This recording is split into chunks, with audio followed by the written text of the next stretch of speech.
एक सबसे बड़ा क्वेश्चन यहाँ पर आता है कि नीट की परीक्षा हो चुकी है, नंबर कम आ रहे हैं और या सरकारी कॉलेज से चुक चुके हैं, हम ड्रॉप लें या ना लें, कि एक ड्रॉप लेना चाहिए या नहीं लेना चाहिए।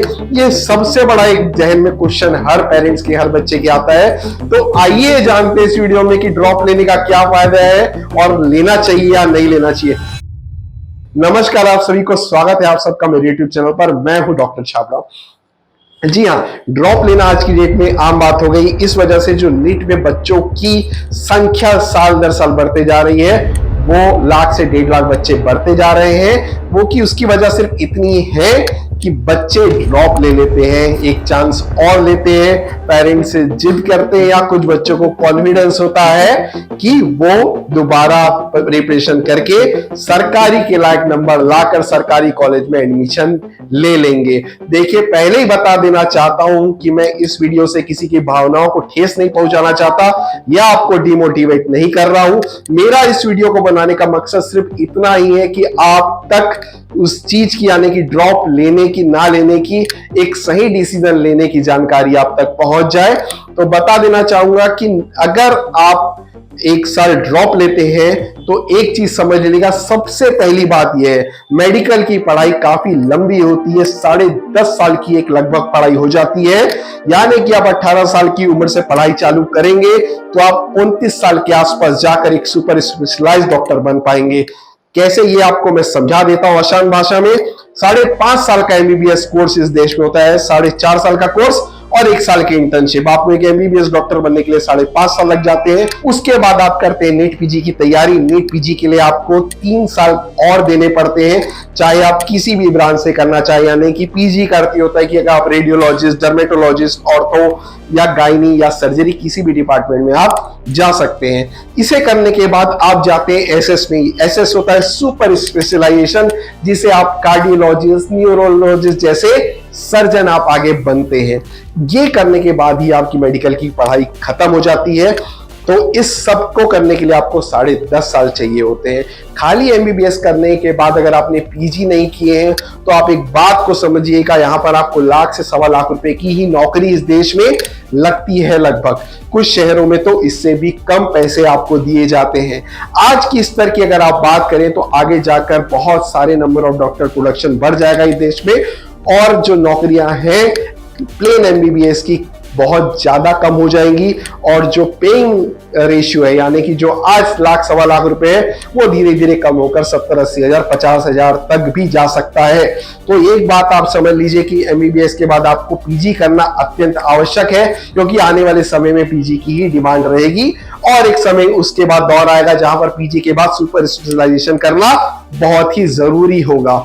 तो आप एमबीबीएस खत्म करने के बाद पीजी करना आपको पड़ेगा ही, यानी कि किसी भी हाल में आपको अपने 8.5 साल तो इस कोर्स में देने ही पड़ेंगे। उसके बाद ही जाकर आप सेटल्ड होते हैं। और इसके साथ अगर आपने 1 या 2 अगर आप ड्रॉप ले लेते हैं तो आप 29 से 30 साल की उम्र में जहां पर पहुंच जाते हैं, उसके बाद ही आपकी लाइफ सेटल्ड होना चालू होती है। तो ये बात को समझते हुए ड्रॉप लेने के पहले इन चीजों को जरूर अपने दिमाग पर रखें।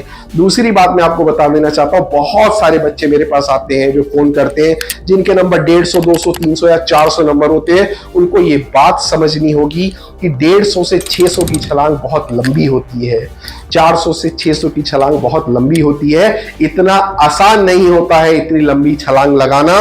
यानी कि आप एक बात को सोचकर चलिए, आप, मैं या 4 व्यक्ति एक रेस में दौड़ रहे हैं, जरूरी नहीं है कि हर व्यक्ति फर्स्ट आएगा। 25 लाख बच्चे इस परीक्षा को देते हैं, मात्र 11 से 12 लाख बच्चे या 13 लाख बच्चे ज्यादा से ज्यादा इस परीक्षा में क्वालिफाई होंगे इस साल। आप समझिए 50% के आसपास ऑलरेडी छटनी हो ही जाती है, और बचे 12 लाख में इस देश में एमबीबीएस की 1,09,000 के आसपास सीटें ही अवेलेबल है। हर बच्चा एमबीबीएस नहीं करता है। आप अगर ये सोच रहे हैं कि आप ड्रॉप लेकर अगली बार फिर कर लेंगे तो अगली बार कंपटीशन उससे भी ज्यादा हो जाएगा। कंपटीशन बढ़ाने वाले बच्चे भी हैं, यानी कि एक बात समझिए, जिस बच्चे के 590 या 600 नंबर, 605 नंबर आ रहे हैं, जो सिर्फ कुछ नंबरों से ही गवर्नमेंट के लिए चुका है, वो बच्चा फिर से ड्रॉप लेकर अपनी तैयारी और अच्छे से करता है।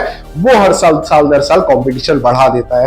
तो अगर आपके नंबर कम आ रहे हैं और आप ये सोच रहे हैं कि आप 150 या 200 से सीधा 600 की छलांग लगाएंगे, तो आपको बता दूं, मैं 15 साल से इस बिजनेस में हूं और एक चीज मैंने देखती है ये कि अगर 100 बच्चे अगर ऐसा सोच रहे हैं तो मात्र 5 बच्चे ही ऐसा कर सकते हैं। हो सकता है कि आप उन 5 बच्चों में हो, लेकिन बहुत कम स्तर ऐसा होता है। तो ड्रॉप लेने के पहले इस बात को जरूर से कंसीडर करें।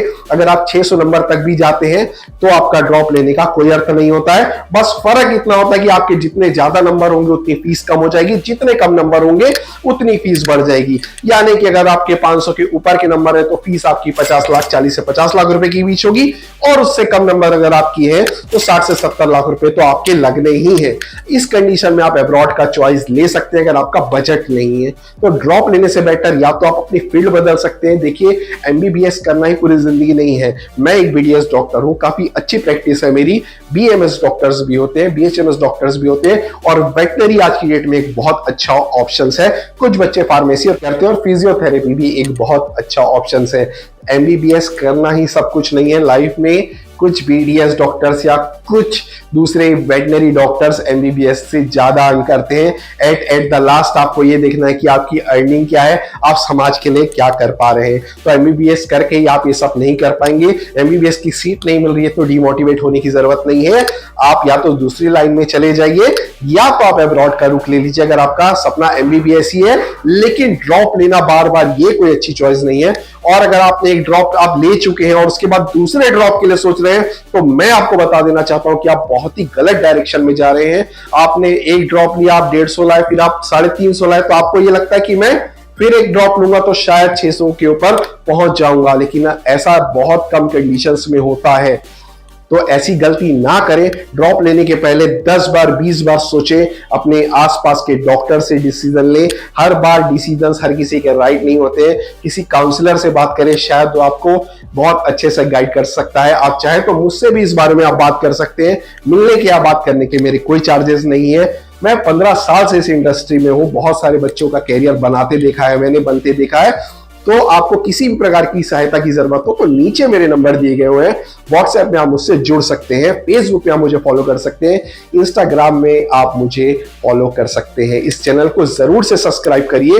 कोई भी प्रकार के एडमिशन को लेकर आपके मन में दुविधा है तो आप मुझसे जरूर से एक बार बात करके देखिए, शायद मैं आपकी मदद कर पाऊं। फॉर्म भरने से लेकर एडमिशन तक की सारी जवाबदारी हम लेते हैं। मैं आपको गारंटी देता हूं कि हम 100% एश्योरेंस देते हैं बच्चों के एडमिशंस की।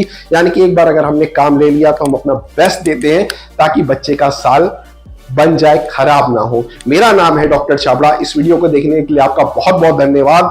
ऐसे ही इस चैनल को सपोर्ट करते रहिए ताकि मैं ऐसे महत्वपूर्ण वीडियो आपके लिए लाता रहूंगा। धन्यवाद।